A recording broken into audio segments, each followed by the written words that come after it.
The train shuddered to a stop at the platform just after dawn, and Samuel Reeves stepped down into the Alabama morning with his duffel bag slung across one shoulder and a bronze star he would never wear folded in the bottom of his footlocker. The air tasted different here, thick with pine resin and red clay dust. Familiar yet foreign after 3 years of German winters and French mud. He had crossed an ocean twice, survived the Ardennes and the Bulge, watched men die in snow so deep their bodies disappeared until spring. And now he stood on the cracked concrete of Calhoun Station, watching white passengers file through the front entrance while a hand-painted sign directed him around back to the colored waiting room.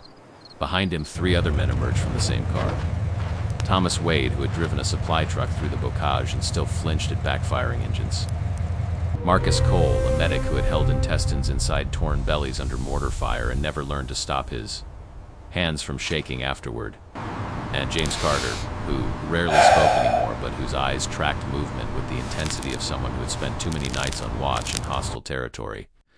They did not embrace or celebrate their return.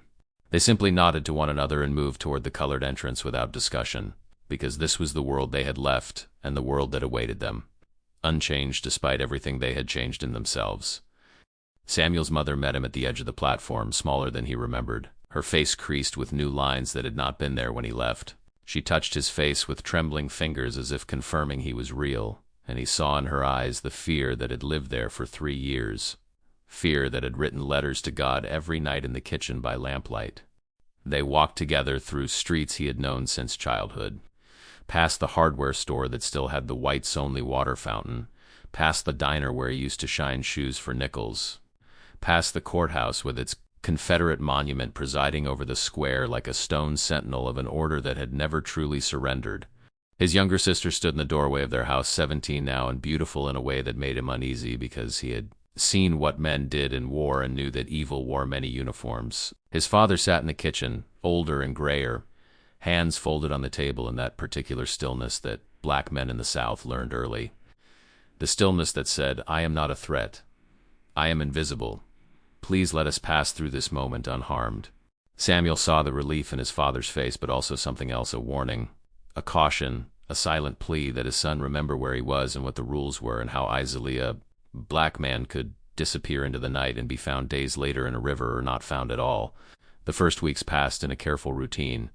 Samuel found work at the sawmill alongside his father, the same back-breaking labor that had bent his grandfather's spine and would have bent his own if the war had not intervened. The white foreman called him boy and assigned him the worst jobs, the ones that left splinters embedded in his palms and sawdust coating his lungs. Thomas Wade worked at the garage on the edge of town, forbidden from surfacing white customers' cars, but allowed to change their oil and rotate their tires. Marcus Cole tried to find work at the hospital, but was told they did not need colored orderlies. And besides, what did he know about medicine anyway? And when he tried to explain that he had performed battlefield surgery under fire, they laughed and told him not to get uppity. James Carter drifted between odd jobs, repairing roofs and hauling trash, saying little but watching everything with those 1,000-yard eyes that never quite focused on the present moment. They met on Sunday evenings at the Bethel Baptist Church, not for services, but afterward, when the congregation had dispersed and the building stood empty except for the 4 of them, and occasionally 1 or 2 other veterans who had returned to find the same unchanged world. They sat in the back pews and spoke quietly about things they could not say to their families, about the dissonance of having fought for freedom abroad while living under tyranny at home, about the absurdity of having earned medals for valor while being denied service at lunch counters, about the growing anger that sat like hot coal behind their ribs and threatened to burn through the careful control they had learned in the military. Samuel noticed the change in the town before the others did, or perhaps he simply acknowledged it first. Small things at first, the way white men on the sidewalk no longer simply expected him to step aside but actively blocked his path, forcing him into the street. The way the sheriff's deputies drove slowly past his house at night, engines idling, headlights washing across the windows. The way his mother stopped hanging laundry on the line after dark. The way his sister began taking different routes home from school, avoiding the vacant lots and wooded shortcuts. Then came the leaflets, crude things printed on cheap paper and distributed under cover of darkness, shoved into mailboxes and tucked under windshield wipers. They promised that Calhoun County would remain white, that uppity niggers who forgot their place would be reminded that the war was over and things would return to how they had always been. The language was deliberately vague, but the threat was specific enough. Samuel found one wedged in his family's screen door on a Tuesday morning and burned it in the yard before his mother could see it, but he knew from the tightness around her mouth that she had already found others. The Klan had always existed in Calhoun County, a shadow organization that was both secret and openly acknowledged. Its membership an open secret that included the banker and the grocer and the deputy sheriff and the deacon at First Methodist. They had been quiet during the war years, their activities curtailed by the national focus on external enemies and the absence of so many young men. But now those young men were back, white veterans who had fought for democracy abroad and returned to find their social order threatened by black veterans, who walked with their shoulders back and met white gazes directly instead of lowering their eyes. The Klan sensed this threat instinctively, the way predators sense when prey stops running. The first cross burned on a Thursday night in late September. Samuel heard the shouts from 3 blocks away, the whooping and hollering of men emboldened by anonymity and alcohol. He dressed quickly and moved through the darkness toward the sound, keeping to the shadows, moving with the tactical awareness drilled into him through months of night patrols.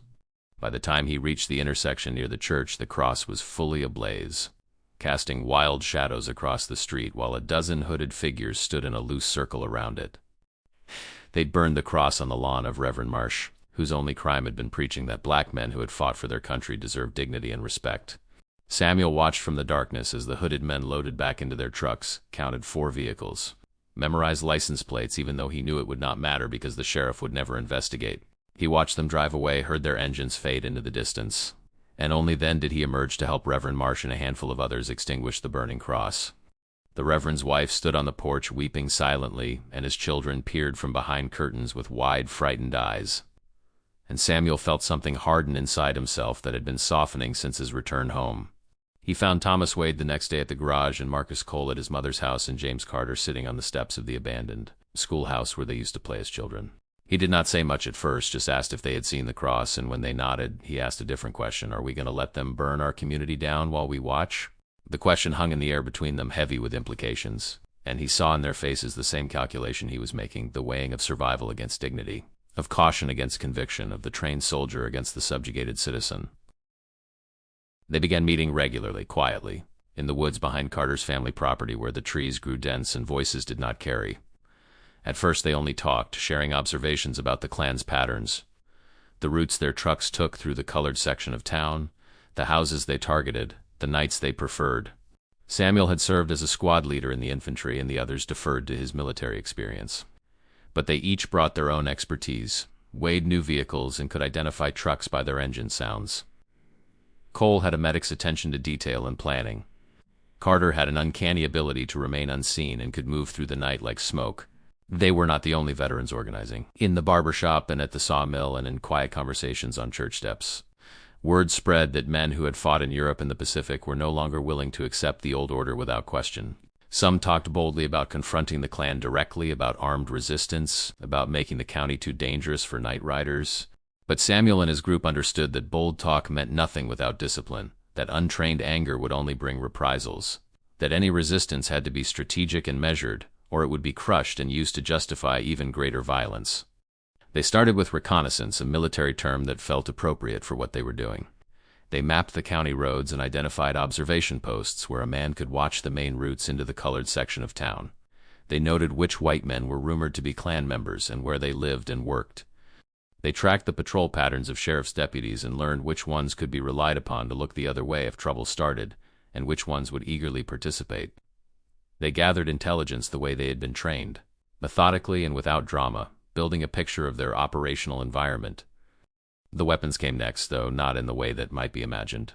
No one robbed the armory or smuggled military firearms home from Europe. Instead, they used what they had: hunting rifles and shotguns that had been in their families for generations, weapons that were legal and unsurprising for rural men to own. Samuel still had his service pistol, in 1911, that he had carried through France and Germany and had somehow managed to bring home despite regulations. Wade had a Winchester rifle that had belonged to his grandfather. Cole kept a double-barrel shotgun under his bed. Carter never said what weapons he had, but Samuel suspected it was more than anyone knew. October brought cooler nights and a restlessness to the white community that manifested in escalating threats. More crosses burned, one in the yard of a family whose son had returned from the Pacific with a Purple Heart, another outside the home of a woman who had organized a petition for better schools. The Klan distributed new leaflets warning that veterans who wore their uniforms in public or acted too proud would face consequences. A black man named William Foster, who had served in the Navy and made the mistake of talking back to a white shopkeeper, was found beaten unconscious behind the hardware store. The sheriff investigated for exactly 1 afternoon before declaring it a robbery and filing the case away. The Veterans Network expanded. Other men joined the evening meetings in the woods. Not many, but enough men who had served in different units and different theaters, but who shared the fundamental experience of having been treated as equals in the military and then returning to a society that treated them as less than human. They did not march or protest or make demands. They simply began organizing a quiet system of protection for their community, a network of watchers and runners who could sound an alarm if the Klan came again. Samuel's role evolved from organizer to leader, though the title was never spoken aloud. The other men looked to him for decisions, and he made them with the same calm deliberation he had used when calling in artillery strikes or deciding which building to clear first in an occupied village. He understood that what they were doing was dangerous, not because it was violent. They had committed no violence, but because it challenged the fundamental assumption of white supremacy, which was that black people would always submit, always retreat, always accept whatever was done to them. The Klan noticed. They could not have failed to notice. The colored section of town felt different now, less fearful, more watchful. Men stood on porches after dark instead of retreating inside. Groups gathered on street corners and did not immediately disperse when white vehicles approached. The change was subtle but unmistakable, and it infuriated those who had grown accustomed to terrorizing without resistance. Samuel's father confronted him one evening in the shed behind their house, speaking in the low, urgent tones of a man who had survived 6 decades in the Jim Crow South by understanding exactly how far he could push and when to pull back. "You're going to get yourself killed," his father said. "You're going to get all of you killed and maybe take this whole community down with you." Samuel listened without interrupting because he respected his father and understood the fear behind the words. The fear born of watching black men lynched for far less than what Samuel was doing. But when his father finished, Samuel simply said, "We already died in France, Pop. We died in the Ardennes and Adanzio and on Okinawa. We're just waiting to see if we get to stay dead or if we have to die again here at home." November arrived with frost on the ground and wood smoke hanging in the cold air. The veterans had established a routine now, a rotation of watchers who monitored the roads leading into their section of town. Men positioned in upper windows and on rooftops with clear sight lines and ways to quickly communicate if they spotted trouble. They used whistles and knocks and the same hand signals they had used in the military. They were not looking for a fight, but they were preparing for the inevitability of one, because history had taught them that men like the Klan never stopped until they were stopped. The confrontation came on a Saturday night, 2 weeks before Thanksgiving, when the moon was down and the darkness lay thick across the county. Samuel was on watch in the church steeple, a position that offered a view of 3 streets and the main road leading in from the white section of town. He saw the headlights first, 4 trucks moving in convoy, and his heart rate did not increase because he had trained for this and his body responded with military discipline rather than panic. He gave the signal 3 sharp whistle blasts, and across the neighborhood other whistles answered, a spreading alarm that brought men out of their houses with weapons held low but ready. The trucks turned onto Freeman Street, the main corridor through the colored section, and stopped in a loose formation near the church. The headlights illuminated nothing in particular. The Klan had not yet decided on a specific target. This was a general terror operation meant to remind everyone who held power here. The hooded figures emerged from the trucks, perhaps 20 men, carrying torches and what Samuel recognized as lengths of pipe and axe handles. They began to shout the familiar racial epithets and threats, the promise that any nigger who thought himself equal to a white man would learn otherwise. What they did not see, because they had grown complacent after decades of unopposed terrorism, was that they were surrounded. The veterans had positioned themselves in doorways and behind corners and on second-story balconies, invisible in the darkness beyond the reach of the headlights. Samuel counted 16 men in position, all veterans, all waiting for his signal. He could have given it then, could have opened fire and caught the Klan in a crossfire that would have ended with bodies in the street. But that was not the plan, because that would have brought federal troops and martial law and reprisals that would burn the entire community to the ground. Instead, he stepped out of the shadows into the edge of the light, his rifle held across his chest in a position that was neither threatening nor submissive. The shouting stopped as the hooded figures turned to face him, confused by this single man walking toward them with military bearing and no apparent fear. Samuel stopped 20 feet away, close enough to be clearly seen, but far enough that they could not rush him without giving him time to respond. "You boys made a mistake tonight," Samuel said, his voice carrying in the cold air. You thought you were coming to scare sharecroppers and housekeepers. We're not them anymore. We're soldiers. We've killed better men than you in better countries than this, and we're done running." The moment stretched out, silent except for the idling engines and the guttering of torches. The Klan members looked at each other, uncertain because this was not in their script. They were accustomed to victims who cowered and fled, not men who stood their ground and spoke to them as equals. One of them, larger than the others and apparently the leader, stepped forward and raised his axe handle. "Nigger, you better get your black ass out of this street before we—" He never finished the sentence because at that moment every veteran stepped into view, 16 rifles emerging from darkness, each aimed at a hooded figure, each held by a man who had qualified as marksman or better, who had fired at targets human and otherwise under conditions far more stressful than this. The Klan members froze, the mathematics suddenly clear. They were outnumbered, outpositioned, and facing men who had spent years learning how to kill efficiently. Samuel had not raised his own rifle, but now he did, smooth and practiced, and aimed it at the leader's center mass. The training was in his muscles, the sight picture automatic, his breathing controlled. He spoke again, quieter now because he did not need to shout. "You can leave," he said. "Get in your trucks and drive away and nothing happens tonight. Or you can try to follow through on your threats and we'll defend our community with the same skills we used defending France. Your choice. But make it quick because my men have been awake for a long time and their fingers are getting tired." For 5 seconds that felt like 5 minutes, nobody moved. Then the leader lowered his axe handle. Then another Klan member backed toward the trucks. Then the whole group began retreating, not running but moving with obvious haste, climbing into their vehicles without the bravado they had arrived with. The trucks started, turned around in awkward multi-point maneuvers, and drove away with more speed than they had come. Their taillights disappeared into the darkness and the street fell silent again. Samuel lowered his rifle and looked around at the other veterans, at Thomas Wade standing in a doorway with his Winchester, at Marcus Cole on a porch with his shotgun, at James Carter emerging from shadow like a ghost with weapons Samuel had never seen him carrying before. Other men appeared too, older community members who had watched from windows, women who had kept children quiet in back rooms, families who had waited in darkness hoping they would not be the target tonight. Nobody cheered. Nobody celebrated. They simply dispersed back to their homes, the veterans maintaining watch positions for another hour in case the Klan returned with reinforcements. Samuel stayed in the church steeple until dawn, watching the roads, knowing that what had happened tonight would have consequences, but unable to predict what form they would take. He had called a bluff, and it had worked, but bluffs only work once. The sheriff came on Monday morning with 4 deputies, all white, all visibly armed.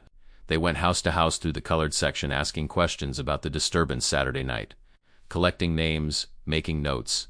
When they reached Samuel's house, he was at work, but his mother told them to come back that evening. And they did, the sheriff settling into a chair at the kitchen table while Samuel's father stood silently in the corner, and Samuel himself sat with his hands folded, not offering anything, waiting to see what story they would tell.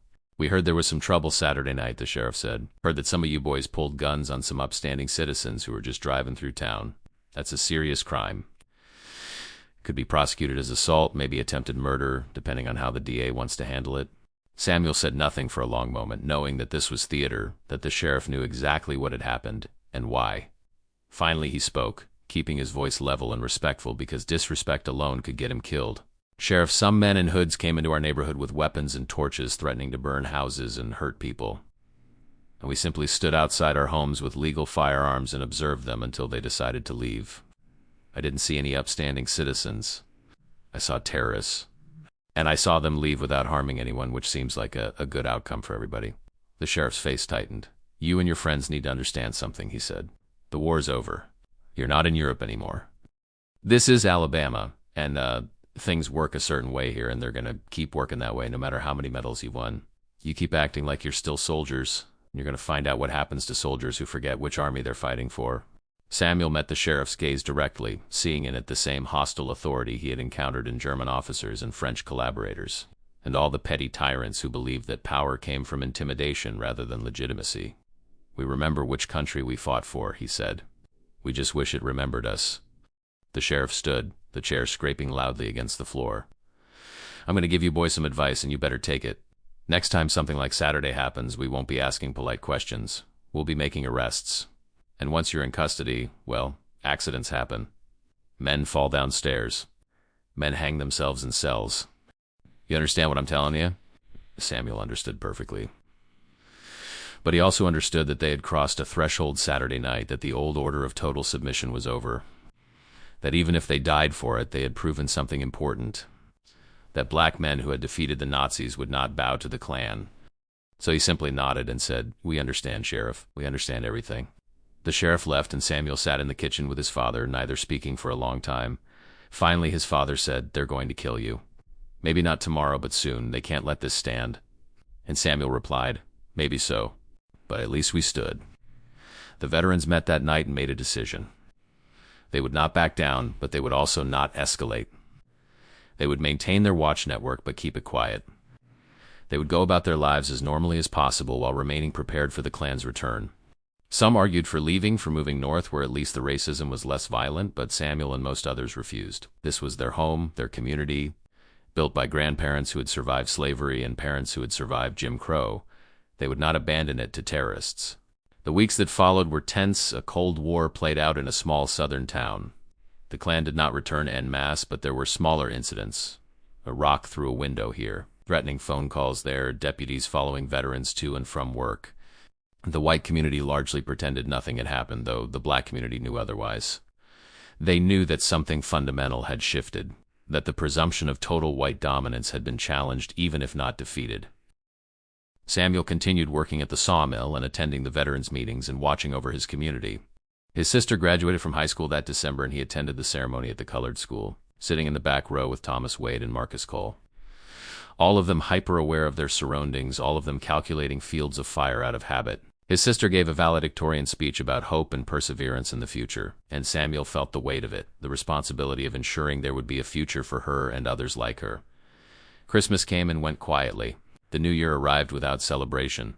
In January, word reached Calhoun County of similar confrontations in other southern towns, black veterans standing up to the Klan in Monroe and Columbia and Birmingham.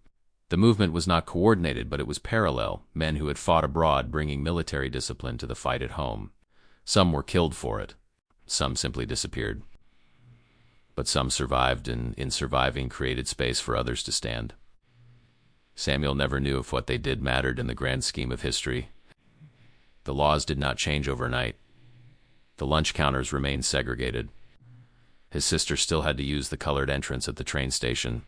But when he walked through town now, he walked with his shoulders back. When white men blocked his path, some of them, not all, but some stepped aside. The community felt different, less beaten down, more watchful and resilient. Children saw their fathers and uncles standing guard, saw them refusing to bow, and learned that dignity was not something granted by others, but something claimed from within. On a cold February morning, Samuel stood on the same train platform where he had arrived months earlier. Thomas Wade was beside him, Marcus Cole and James Carter behind them. They were not leaving. They had decided to stay, to keep watching, to keep their community protected. But they were seeing off another veteran who had decided to move north. A man named Jackson who had received one too many threats and whose wife was pregnant and frightened. As the train pulled away, Samuel wondered if Jackson's choice was wiser, if survival was more important than resistance, if protecting your family meant leaving rather than staying. But then he thought of the look on the Klan leader's face that November night when he realized he was surrounded by men who would not run, who had faced Wehrmacht veterans and Japanese soldiers and were not afraid of domestic terrorists in bedsheets. He thought of his sister walking a little taller, his mother sleeping a little easier knowing men watched their streets at night. He thought of the other communities organizing similar defenses. The network of veterans spreading across the South like a quiet rebellion. The train disappeared around the bend and Samuel turned away from the platform. The sun was rising over Calhoun County, the same Alabama sun that had risen over slavery and Reconstruction and Jim Crow. But something was different in its light now. Not victory. The battle for equality would continue for decades more, would require different weapons and different strategies and sacrifices he could not yet imagine. But resistance had begun.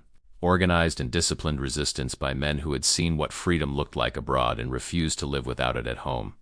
He walked back through the colored section toward his house, past the church where he still kept watch some nights, past the yards where crosses had burned, past homes where families were waking to another day of navigating an unjust world with whatever dignity they could maintain.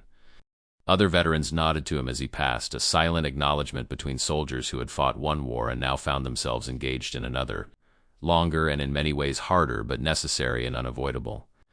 Samuel Reeves did not know how long the struggle would last or what price it would ultimately require. He only knew that on one November night they had stood their ground against men who had never expected resistance. And in that moment something had cracked in the edifice of white supremacy. A hairline fracture invisible from a distance but felt by everyone who lived within its walls. The Klan had come to intimidate black soldiers and learn that soldiers, properly trained and committed, do not intimidate easily. That lesson would have to be taught again and again in the years to come in different towns and different circumstances. But it had been taught here first, in Calhoun County, by men who had earned the right to stand tall and refused to surrender it for anyone's comfort. The morning was cold and clear and full of uncertain promise. Samuel pulled his jacket tighter and walked on, a soldier returning from watch. A veteran continuing the mission, a man claiming his humanity one quiet stand at a time. Behind him the sun rose higher, illuminating a community that had learned to defend itself. And ahead of him stretched all the difficult years to come. But in this moment he allowed himself to believe that what they had done mattered. That courage could be contagious. That the long arc of justice might bend after all if enough people put their weight against it. He reached his house and found his father sitting on the porch despite the cold. The old man looked at him, and for the first time Samuel saw something new in his father's expression. Not fear or caution or that careful stillness, but something closer to pride. His father did not speak, but he nodded once, a small gesture that acknowledged everything that had passed between them. All the arguments and fears and the fundamental generational divide between men who had survived by submission and men who refused to survive that way any longer. Samuel sat beside his father on the cold porch, and together they watched the street as the neighborhood came to life around them. Ordinary and extraordinary at once, a southern black community in the winter of 1946. Still segregated and still oppressed, but no longer willing to accept terrorism without response. The war had taught them how to fight, and now they were applying those lessons at home. Not with the grand strategies of armies, but with the small, persistent tactics of resistance, watching and organizing and standing firm when others would have them kneel. The moment would not last forever. The Klan would regroup, and the sheriff would continue harassing them, and the larger structures of Jim Crow would persist for another generation. But for now, in this cold February dawn, they had won something important. They had proven that trained soldiers made poor victims, that military discipline translated to civilian resistance, that the same men who had liberated Europe could defend their own homes if given reason and resolve. Samuel breathed deeply and felt the weight of it settle over him like a cloak, the responsibility and the danger and the strange, fierce joy of having stood for something worth standing for. Behind him his family slept safely, around him his community stirred to life, and ahead of him stretched all the uncertain days of an unfinished struggle. But he had been tested and not found wanting, had faced down the same evil he had fought overseas and discovered it, wore different uniforms but broke the same way when confronted by men who refused to break themselves. The sun climbed higher. The day began. Samuel Reeves sat on his porch and kept watch, a soldier on an endless deployment, a veteran of foreign wars now fighting a domestic one, a black man in the American South, claiming his small piece of ground and daring the world to take it from him. The Klan had thought they could intimidate him and his brothers in arms. They had been wrong. And in that wrongness and that fundamental miscalculation about who these men were and what they would accept, lay the seed of everything that would follow, the slow, painful, necessary transformation of a nation forced to finally confront the contradictions written into its founding documents. The story would be repeated 1,000 times in 1,000 places before it was finished. But it had begun here, on these streets, with these men. On one cold November night when the hooded riders learned that soldiers do not scare easily and that the war for America's soul was far from over. Samuel had fought in that war and would continue fighting it for as long as it took, because some battles choose you and the only choice left is whether to fight with honor or not fight at all. He had made his choice. They all had.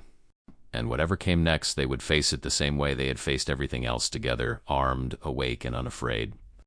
The morning stretched before him, full of possibility and peril, and Samuel Reeves watched the street and waited for whatever would come next. A sentinel keeping guard over a community that had learned to defend itself, a veteran of wars both foreign and domestic, a man who had traveled halfway around the world only to discover that the hardest battles were the ones fought at home,